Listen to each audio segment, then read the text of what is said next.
You know what I thought to myself? I thought I would hate to live and die and never know what would happen if I ever committed myself to anything. Some people have never thrown their whole self at nothing. Not at school, not at work. Oh my God, you've had 1 foot in and 1 foot out of every dream all of your life, and you've never seen what you could be if you ever really connected and threw everything. And the question is, if you died today, what ideas, what dreams, what abilities, what talents, what gifts will die with you? We forget that you don't have to be famous to have the ability to change at least your own personal history, to change the direction we go in our life. We have the power to choose, even if you haven't before. You can finally say, no more, I won't put up with that, within myself or from anybody else. And here's what I'm going to do differently. That's where the breakthroughs really start to happen. Now the question is, why do some people stand their ground and make something change versus other people just kind of accept things? The science of becoming successful is not what you do for a living. It ain't how much you make. It ain't none of that. It's simply how you think. If you change your thought, you change everything. You change your attitude, you change your altitude. It's all that. It's the law of attraction. Your attitude is everything. That's what money ain't everything, but it's very helpful. It ain't everything, but it's a lot.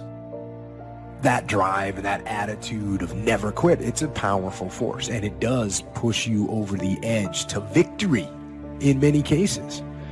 But over that attitude, you have to layer something on top of that. It's basically strategic vision and understanding of the battlefield as a whole. So you absolutely need to know when you got to stop beating your head against the wall. You've got to know that. Happiness is both a grasp of the obvious, as well as an awe of the mysterious. But for most people around us, happiness seems to be either something left behind or something yet to be discovered. Like all the good things in life, happiness is elusive by nature, but not impossible to capture. A major key for bringing joy into our lives lies in the next word, discipline. If there is a magic word that stands out above all the rest, this is the one, discipline. So many people go through their whole lives leaving things up to chance. That is loser mentality. You have to understand how important it is to go all the way, to go the extra mile, to do things in such a way that it forces people to take note of you. Never live your life in probability. Probability is the probability of something happening. There's a statistic attached to a probability. 1 in every 3,000 people do this. That's a probability. A possibility has no stats attached to it. Live your life in possibilities and you change it. Just change the way you think. Winners go so far and above and beyond what is actually expected that they force the result. You are in control of putting so much effort into something that people have to notice. You have to go that far. You have to force their eyeballs on you. You have to make people say, that guy's definitely the right guy for the job. Look how much better he is than everybody else. Predictability creates stability. Structure creates steadiness. You need to set and stick with a routine for the duration of this pandemic. Stop watching so much news because it's all negative right now. And for your own mental and emotional and spiritual health, you need to monitor your media intake. I made a decision, a very difficult decision. All of my work for all those years of filing, I made a decision to get rid of all of it.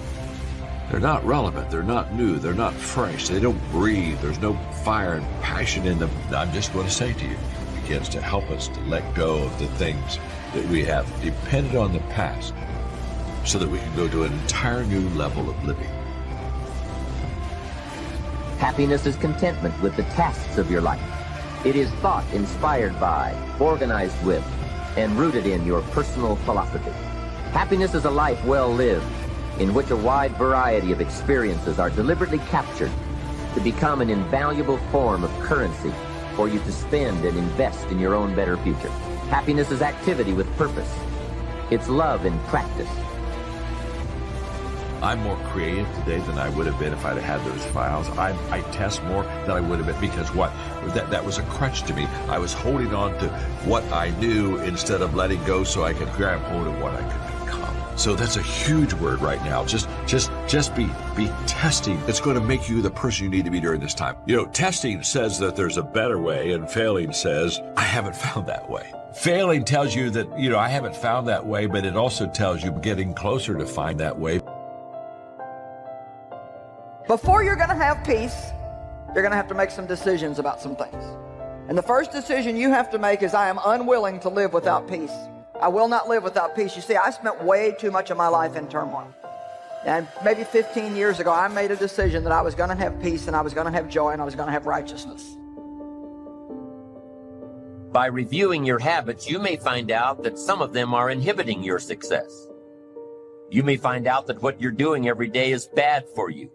Or you may realize that you've gotten out of some very good habits. Somebody says, well, I've just gotten out of the habit of taking my daily walk around the block. Well, I guess you'll just have to get in the habit of being sick down the road. Somebody says, well, I used to read the books all the time. I've just gotten out of the habit. Then change it. Go back into your disciplines. If you've just gotten out of the habit, just get back into the habit. It's called discipline. If it doesn't work, don't do it any longer. You can keep your fingers crossed if you want to and hope that it'll all straighten out. You can wish for the wind not to blow quite as severely, to change in your favor, but we call that naive at best. If the habits that you've gotten into aren't serving you, change them. You can't keep doing this any longer. Don't wish for a better wind. The key is to wish for the wisdom to set a better sail. Utilize whatever wind that blows to take you where you want to go.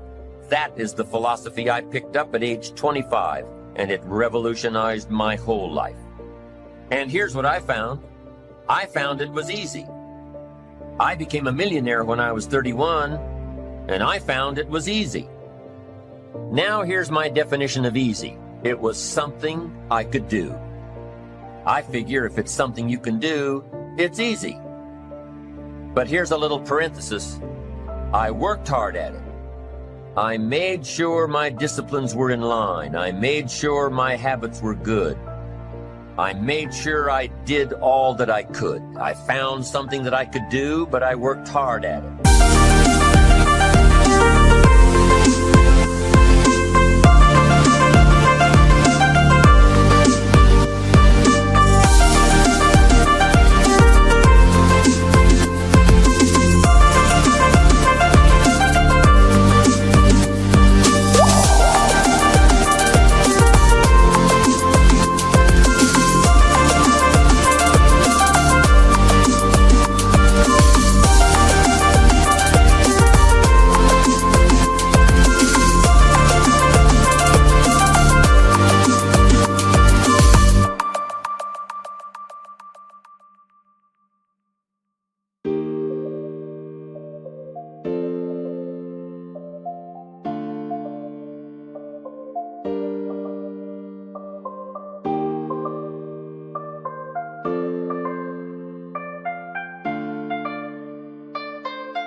I got up early, stayed up late, and worked hard from age 25 to 31. But what I did was easy, meaning it was something I could do. Well, you say, Mr. Rohn, if it was so easy, how come during those 6 years, all those other people around you didn't get rich? Here's why. It's easy not to. How else would you describe it? That's it.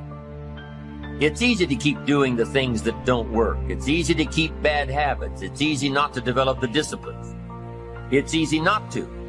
So how come I got rich and they didn't? Here's a philosophical phrase. The things that are easy to do are also easy not to do. That's the difference between success and failure, between daydreams and ambitions. Here's the key formula for success. A few disciplines practiced every day. And those disciplines have to be well thought out. What should you spend your time doing? Don't waste your time on things that aren't going to matter. But a few simple disciplines can change your whole economic future. Future with your family, future with your business, future with your enterprise, your sales career, your management career. A few simple disciplines, a few simple habits, good habits, repeated every day. It's not that easy as dropping out of law school. You've always wanted this. You've always worked for this. You've dreamt about this forever. And it's not going to leave you. That's why we say your dreams are kind of in the back of your mind. So you don't have a choice about this. If you've always wanted this, so you got to take care of the fact that you're grieving, and that's like riding waves of emotion. That's taking control. That is not leaving things up to chance. This is a skill. This is not something you're gifted with. This is something you learn. This is something you practice. And eventually, yes, it does become a habit, but it's not one that people automatically have. You have to go the extra mile. You have to go all in. You have to quit leaving things up to chance if you want to win. Winners do not leave things to chance. They do everything that they possibly can, every single time, every single day, to win.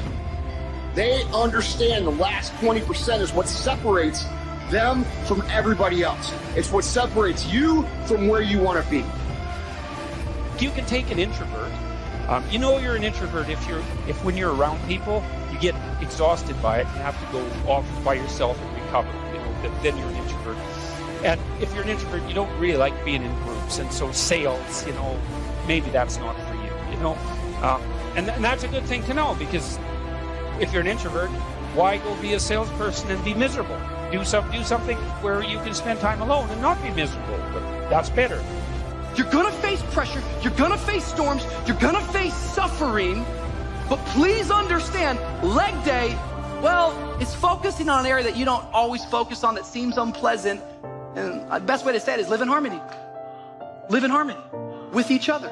But it's a lot of other parts coming together in harmony. It's a picture of what it looks like in our faith to walk with one another. There are a lot of people that don't understand the power of laughter and the power of being joyful and delivering.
deliberately feeling good.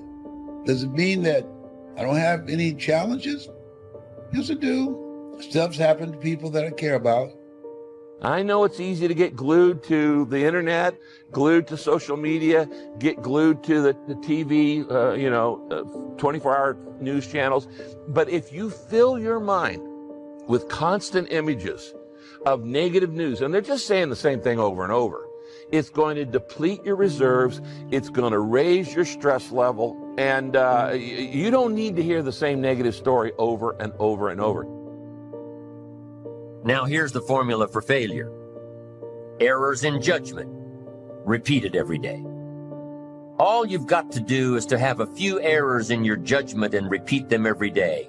I'm telling you, they'll spin out of control in 10 years. You'll end up driving what you don't want to drive, wearing what you don't want to wear, living where you don't want to live, earning what you don't want to earn. A few errors every day, bad habits every day, it's disastrous.